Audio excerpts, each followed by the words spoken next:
On va parler des individus fichés S. C'est un sujet qui est au cœur de l'actualité ces derniers jours. Après l'attentat, bien entendu, qui a eu lieu à Arras vendredi dernier, ce jour-là, Mohamed Mogouchov a assassiné Dominique Bernard, professeur dont on a parlé hier, avec un ancien élève à lui qui nous disait que c'est un professeur formidable, un professeur de lycée.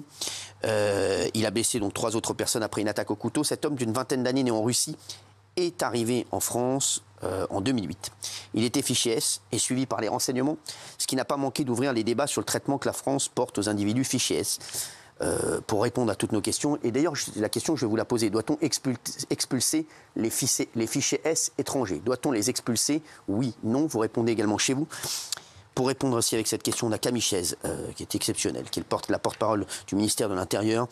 On va regarder ces images d'ailleurs de Gérald Darmanin, qui oppose sa proposition de loi, celle en vigueur actuellement, et on l'accueille juste après. Vous allez voir, et dans ce que dit Gérald Darmanin, on sent bien que c'est une question de justice. Hein. Oui. On l'a dit, il aimerait bien faire le maximum, Gérald Darmanin, mais forcément, derrière, ça ne suit pas. C'est-à-dire qu'il faudrait que, comme on l'a dit souvent, police et justice travaillent main dans la main. Et il y a énormément... J'ai vu une secrétaire d'État aussi ce matin qui parlait et qui disait il y a énormément de lois à changer et qu'aujourd'hui, le code pénal ne correspond pas à la société d'aujourd'hui. Et c'est vrai que c'est ce qui revient à chaque fois. Et pourtant, on a l'impression que ça ne bouge pas. Alors, on va voir. Regardez. Le texte immigration tel que nous l'avons proposé et adopté par la Commission des lois du Sénat nous aurait permis de pouvoir obtenir la levée des protections du terroriste d'Arras en France. Si vous êtes arrivé sur le territoire national avant l'âge de 13 ans, si vous êtes marié sur le territoire national avec une Française, si vous avez des enfants nés en France, il y a des protections qui vous empêchent de vous expulser. Sauf si vous touchez aux intérêts fondamentaux de la nation, donc le terrorisme. Ce n'était pas le cas de cette personne, dont je rappelle qu'il n'avait pas de casier judiciaire, qui était suivi par les services de renseignement depuis moins de 3 mois, et pour lequel nous n'avions que des soupçons et aucune preuve d'être en lien avec une entreprise terroriste. Voilà, Gérald Darmanin le dit bien, ils n'ont fait qu'appliquer la loi. Donc forcément, compliqué de dire est-ce que cet attentat aurait pu être évité, puisqu'il n'a fait qu'appliquer la loi. Et en sous-texte, de ce que je ressens, je ne vais pas poser la question à Camille Chaise, mais c'est qu'il faudrait que les lois changent et qu'on puisse faire quelque chose là-dessus. Et forcément, le ministre de l'Intérieur, quand il y a des drames comme ça, il ne s'en réjouit pas. Au contraire, il essaie peut-être de faire bouger les choses. Il espère que ça va être au garde des Sceaux maintenant d'essayer de peut-être faire quelque chose au plus vite sur ces cas-là. Merci Camille Chaise, porte-parole du ministère de l'Intérieur. Merci d'être avec nous. Merci beaucoup. Comment expliquez-vous donc, il l'a expliqué à Gérald Darmanin, mais qu'un homme fiché S qui est suivi par la DGSI puisse commettre un attentat? On ne peut pas être derrière lui toute la journée en fait, c'est ça? On aurait vraiment voulu déjouer cet attentat comme on en a déjoué plein d'autres. La réalité des choses, c'est qu'on avait mis le maximum sur cet individu qu'on connaissait. Il y avait ce qu'on appelle un suivi actif. On savait qu'il était radicalisé. On avait mis ce qu'on appelle des techniques de renseignement, donc des outils techniques, notamment des écoutes. Je ne vais pas rentrer dans les détails, mais c'était principalement ça pour écouter ses conversations, savoir s'il échangeait avec quelqu'un sur des projets. On avait aussi une surveillance humaine, donc en gros des filatures à des moments clés. On a un petit peu évoqué dans les médias cette interpellation qui a eu lieu la veille pour aller un peu plus loin dans cette surveillance, aller chercher des choses dans son téléphone, par exemple, pour essayer d'en savoir plus. Et on n'avait aucun élément qui allait nous dire qu'il allait passer à l'acte. Et donc voilà, on est sur ce qu'on redoute le plus, c'est-à-dire quelqu'un qu'on connaît, qui est radicalisé, mais comment savoir à quel moment, psychologiquement, psychiatriquement, il va décider de faire l'irréparable, et c'est ce qui est arrivé vendredi. Il avait quand même un énorme passif. En 2014, il avait été placé en centre de rétention avant son expulsion, n'ayant pas obtenu de demande d'asile. Et il y a quelques années, il avait fait de la garde à vue pour avoir frappé sa mère qui n'avait finalement pas porté plainte. En étant fichant S, est-ce qu'il n'aurait pas dû être expulsé à ce moment-là directement? C'est surtout sa famille qui est connue. Lui, il est arrivé en France, il avait 5 ans, donc c'était un enfant.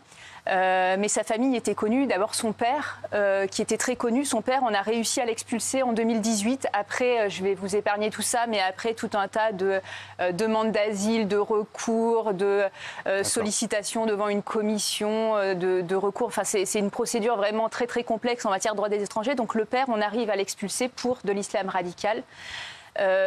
le reste de la famille, à un moment, on a cette volonté d'expulsion. Ça va très loin, ça va jusqu'à ce placement en centre de rétention administrative. Donc c'est vraiment le moment où on organise la logistique pour renvoyer les personnes à l'étranger. Donc on en était là.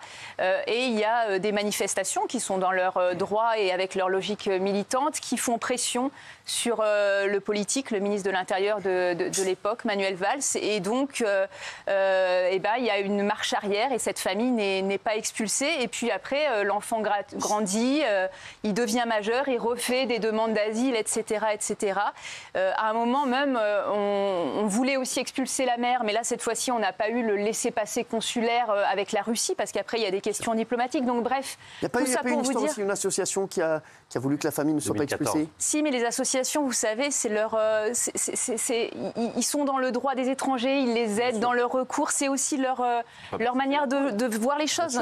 Et il faudrait que, quand il y a une décision de justice, une décision administrative, tout le monde la respecte, que ce soit l'État, les associations, et qu'on mette à exécution ce qu'on a décidé. Quand on voit un drame comme ça, je vais vous dire, Camille Chaise, forcément, vous avez, et je le sais, on en a déjà discuté ensemble, quand il se passe un drame comme ça, sachez-le, que ce soit le ministre de l'Intérieur ou Camille Chaise, la porte-parole, elle est effondrée. Voilà, je le sais, et c'est pas du mytho, hein, je vous le dis, elle est effondrée.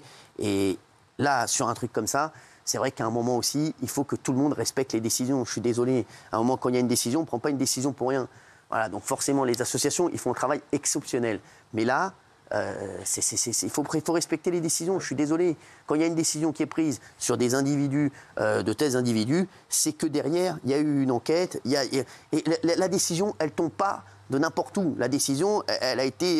il y a eu une enquête derrière. C'est pas, ils n'ont pas choisi comme ça. Ils ont dit, bah lui, oui, cette famille-là, on va les expulser. C'est qu'ils ont des infos. Donc forcément, les associations, je sais qu'elles aimeraient aider tout le monde et forcément, elles font un travail exceptionnel. Et pour 95% des gens, 99% des gens qu'elles aident qui doivent être aidés et qui voilà, et ben il y a 1% de personnes, forcément, qui peuvent commettre des drames comme celui-là. Et là, aujourd'hui, c'est ce 1% qui a ôté la vie d'un professeur et qui a mis sa famille qui maintenant ne s'en remettra jamais. Je vais poser une question, il y a un instant. Doit-on expulser les fichiers S étrangers? Plébiscite ici, puisque tout le monde dit oui. Sauf Gilles Verdez, alors on a envie de savoir pourquoi non. Mais parce qu'on ne peut pas, c'est un vœu pieux, je veux bien dire oui, mais c'est n'importe quoi. Moi, je suis sur la ligne de M. Darmanin. Il a cité 193 fichiers S dangereux.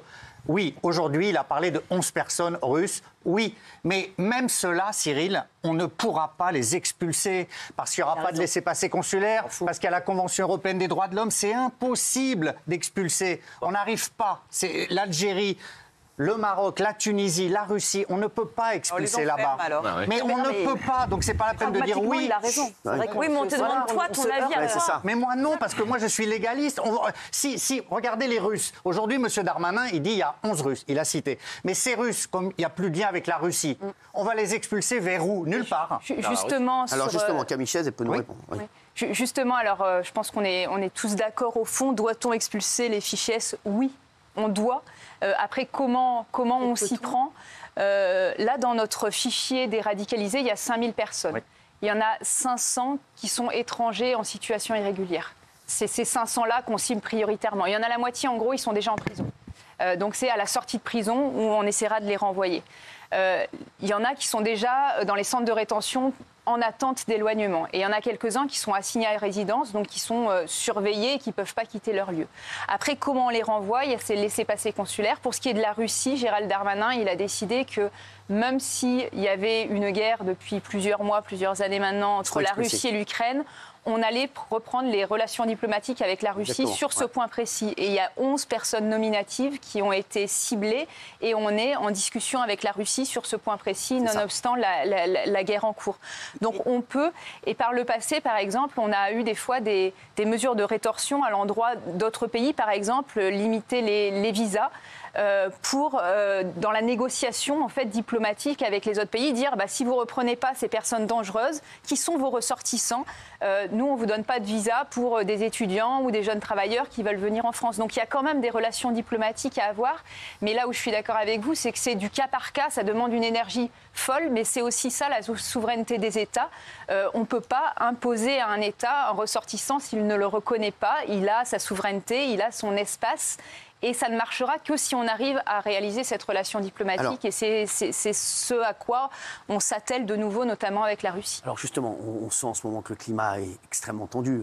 Le ministre de l'Intérieur nous l'a rappelé encore ces derniers jours. Est-ce qu'en ce moment, vous faites des surveillances beaucoup plus importantes sur ces individus? Est-ce qu'en ce moment, il y a vraiment une vigilance accrue?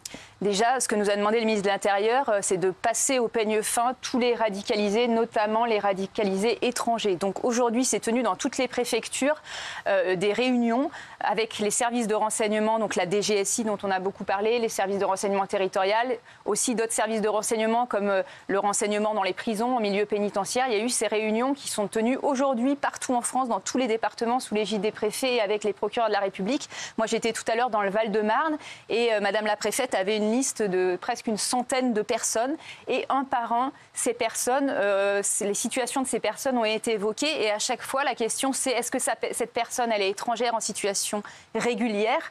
Quel est le niveau de dangerosité? Est-ce qu'il y a des signalements, par exemple, de l'école, des voisins, de la famille? Est-ce qu'il y a des nouveaux éléments par rapport à cette situation? Qu'est-ce qu'on fait collégialement et sous l'autorité du préfet? Et à chaque fois, si elle est vraiment dangereuse et qu'elle est régulière, on peut lui retirer son titre, c'est-à-dire faire en sorte qu'elle ne reste plus en France. Et si elle est irrégulière, on peut lancer l'éloignement, la procédure, avec ce que j'évoquais tout à l'heure, le placement en centre de rétention. Donc ça, c'est ce qui s'est passé aujourd'hui à la demande du ministre de l'Intérieur. Et j'ai appelé plusieurs préfets qui m'ont tous dit que ces réunions, elles avaient lieu. Alors il y a des plus petits départements, le Val-de-Marne, il y a vraiment beaucoup de monde dans ce fichier, parce que c'est un gros département.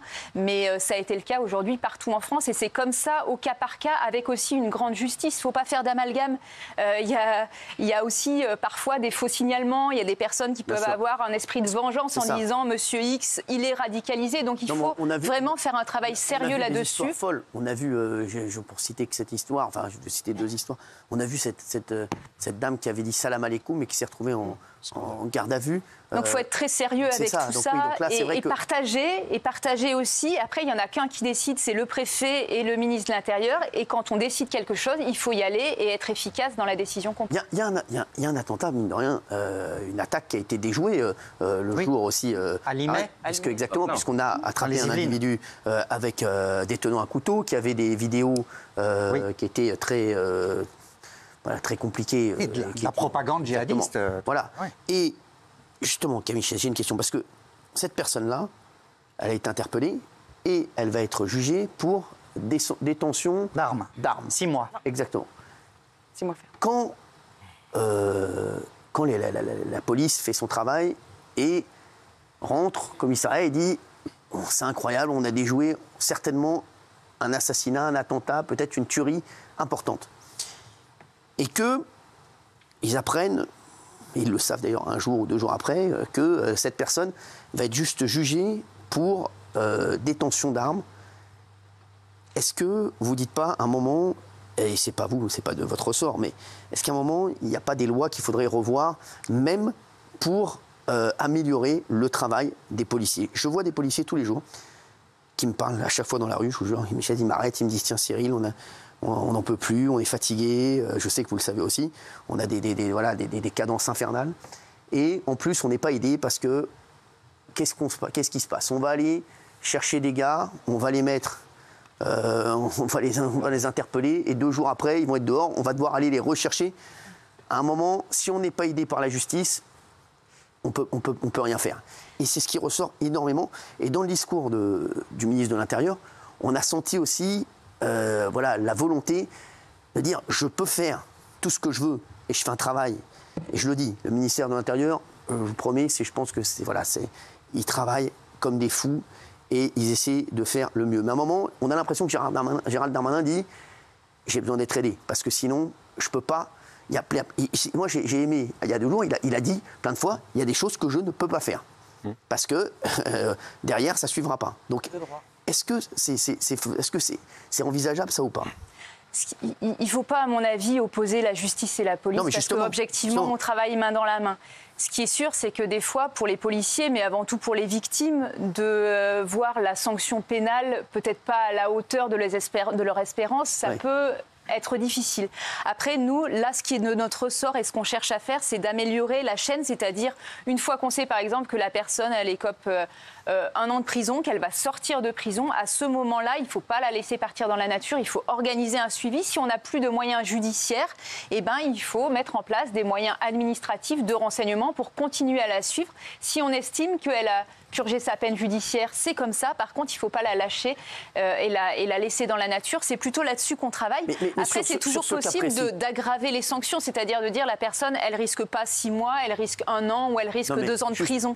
Camille mais Chaize, ça, après, c'est le juge qui va décider à chaque fois. Désolé de vous couper, Camille Chaize, mais sur ce cas précis, on le voit bien, cette personne, elle avait un couteau, elle avait des vidéos de propagande, on sait qu'elle allait certainement commettre un assassinat. Cette personne, si elle est dans 6 mois dehors, qu'est-ce que vous allez faire? Ça va nous, ce qui est sûr, c'est qu'on ne la lâchera pas. Oui, mais c'est ça. Et ça va nous coûter des moyens, des effectifs, un travail. C'est ça, oui, donc bien les sûr, moyens. Mais après, chacun, il est jugé en fonction de ce qu'il a commis. Là, il se trouve qu'il avait commis très peu. C'était un commencement d'acte, une préparation. Et donc, légalement, les peines sont beaucoup plus difficiles. Après, il peut y avoir des lois pour faire ce qu'on appelle une aggravation des peines. Au lieu de risquer 6 mois de prison, on peut risquer 2, 3, 4, 5 ans. Ça, c'est possible. Je vous dis que vous travaillez main dans la main avec la justice. Justement, ça, c'est un cas.